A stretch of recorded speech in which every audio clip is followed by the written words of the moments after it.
¿Qué es la inmunología? La inmunología es la ciencia que estudia los mecanismos de defensa que protegen al organismo. Nos encontramos una serie de mecanismos, los cuales pueden ser de dos tipos, los inespecíficos o específicos. Los inespecíficos actúan independientemente del agente infeccioso al que se enfrenten. Diferenciamos entre dos tipos de defensa, las primarias y secundarias. En las primarias nos encontramos barreras mecánicas, químicas o biológicas, como la piel, la mucosa o el pH ácido del estómago. Este dibujo representa la piel como barrera física ante la entrada de bacterias al organismo, y en este otro dibujo podemos apreciar una tráquea como representación de la barrera natural de mucosa que hay en ella. Por otro lado, nos encontramos la defensa secundaria, en la que cabe destacar la defensa celular, en la que los fagocitos son encargados de la fagocitosis. Aquí destacan los macrófagos. La respuesta inflamatoria, encargada de aislar e inactivar a los agentes agresores y restaurar la zona dañada, puede ser provocado por cualquier antígeno o traumatismo y actúa liberando sustancias como la histamina que atraen a los fagocitos. Ello produce vasodilatación y el aumento de la permeabilidad capilar. El sistema del complemento, que logra amplificar, complementar y potenciar la acción de los anticuerpos, y por último el interferón, que son proteínas liberadas por las células afectadas que impiden la propagación de la infección. Por otro lado, están los mecanismos específicos. Estos actúan desarrollando una reacción específica ante la entrada en el organismo de antígenos. Los grandes protagonistas de la respuesta inmune son los linfocitos. Destacamos los linfocitos B, que se originan y maduran en la médula ósea roja, producen anticuerpos y están implicados en la respuesta humoral, y los linfocitos T, que se originan en la médula ósea roja, pero maduran en el timo, están implicados en la respuesta celular. A continuación, voy a hablar sobre la respuesta inmune. Esta es la respuesta del organismo frente a la entrada de algún patógeno o sustancia extraña que recibe el nombre de antígeno. Un antígeno es, por tanto, esa sustancia ajena al organismo capaz de desencadenar una respuesta inmune que provoca la activación de los linfocitos y la aparición de moléculas específicas. Además, son moléculas de elevado peso molecular de naturaleza proteica. Dentro de la respuesta inmune distinguimos entre dos tipos, la celular y la humoral. La respuesta celular es el tipo de inmunidad basada en la actividad y acción de los macrófagos y de los linfocitos T. Es una respuesta que tarda más en iniciarse y no se producen anticuerpos directamente. Los tipos de células implicadas son los macrófagos, intervienen como células presentadoras de antígenos fagocíticas. El antígeno se transforma en pequeños péptidos y es expuesto a la superficie del macrófago a través de la proteína del MHC.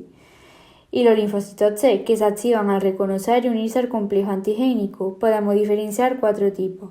Los linfocitos T citotóxicos, que liberan citocina, citosina y linfosina. Los linfocitos T colaboradores, que liberan gran cantidad de linfocitos que estimulan la proliferación de los linfocitos T, desencadenan la respuesta humoral. Los linfocitos T supresores, estos detienen la respuesta inmune al inhibir a los colaboradores. Y por último, las células de memoria, que se almacenan en el tejido linfático como células de memoria. Por otro lado, nos encontramos la respuesta humoral. Los dos tipos de células implicadas en la respuesta humoral son los linfocitos B, que ante la presencia de un antígeno se activan y se diferencian en células plasmáticas, productoras de grandes cantidades de anticuerpos, y los linfocitos de memoria para producir pequeñas cantidades. Y los anticuerpos producidos por los linfocitos B como respuesta a la entrada de un antígeno. Como podemos observar en esta imagen, están formados por 4 cadenas de aminoácidos, 2 cadenas ligeras y otras 2 pesadas, que están unidas por puentes de sulfuro y adoptan forma de I. Algunos tipos de inmunoglobinas más importantes son la IgA, la IgD y la IgE. La reacción antígeno-anticuerpo, una pregunta muy común en selectividad, se caracteriza por ser específica e irreversible, ya que se produce mediante enlace de Van der Waals e interacciones hidrofóbicas e iónicas. Los antígenos pueden neutralizar, estimular la opsonización, precipitar moléculas de antígenos, producir complejos de aglutinación y activar el sentido de complemento. El resultado final del proceso es la formación del complejo antígeno-anticuerpo, que será reconocido por los macrófagos mediante la unión de los receptores de la célula con el dominio constante del anticuerpo, como se puede apreciar en esta imagen. Por otro lado, tenemos la memoria inmunológica, que es la capacidad del sistema inmunitario de reconocer a un antígeno, desencadenando una respuesta rápida y eficaz. Hay 2 tipos de respuesta, la primaria y la secundaria. La primaria se produce tras la primera exposición del sistema inmunitario a un antígeno. Es una respuesta lenta y comprende distintas fases. Y la respuesta secundaria se produce tras el segundo contacto del sistema inmunitario con un antígeno. Es una respuesta rápida y eficaz gracias a la existencia de células de memoria y a la memoria inmunológica. A su vez, hay varios tipos de inmunidad. La innata, que es aquella que tenemos desde el nacimiento, propia de la especie, cuyas moléculas y células implicadas no precisan de activación, y la inmunidad adquirida, que es aquella que se contrae a lo largo de la vida, propia del individuo, que se desarrolla a partir de la presencia del antígeno. Esta puede ser activa, que se contrae gracias a la fabricación de anticuerpos en presencia de un antígeno que sintetiza el propio organismo y genera memoria inmunológica, y la pasiva, que se contrae por la fabricación de anticuerpos que no sintetiza el organismo y no genera respuesta inmunológica.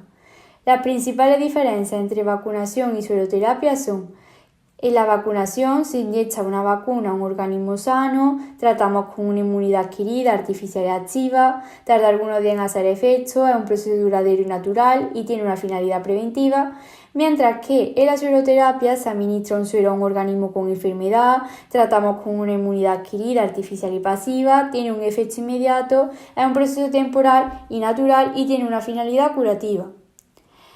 Las disfunciones y deficiencias del sistema inmunitario son la autoinmunidad, que es una respuesta dirigida hacia moléculas, células o tejidos debido a un defecto de autotolerancia inmune. De esta forma se puede desarrollar una respuesta humoral y celular. Y por otro lado está la hipersensibilidad, que es una respuesta inadecuada, exagerada o desproporcionada ante la presencia de antígenos que puede provocar alteraciones en el organismo. Además, no manifiesta síntomas en el primer contacto con el antígeno. Un tipo es la alergia, por ejemplo. Por último, hablaré de la inmunodeficiencia, que es la incapacidad del sistema inmunológico para defender al organismo frente a las infecciones.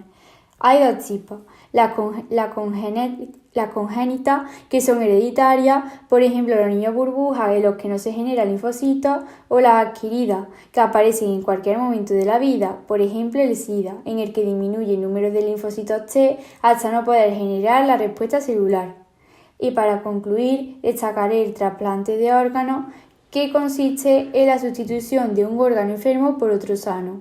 Distinguimos entre autotrasplante o isotrasplante, que no generan problemas de rechazo, o el alotrasplante o xenotrasplante, que presentan un alto riesgo de que los linfocitos T identifiquen antígenos.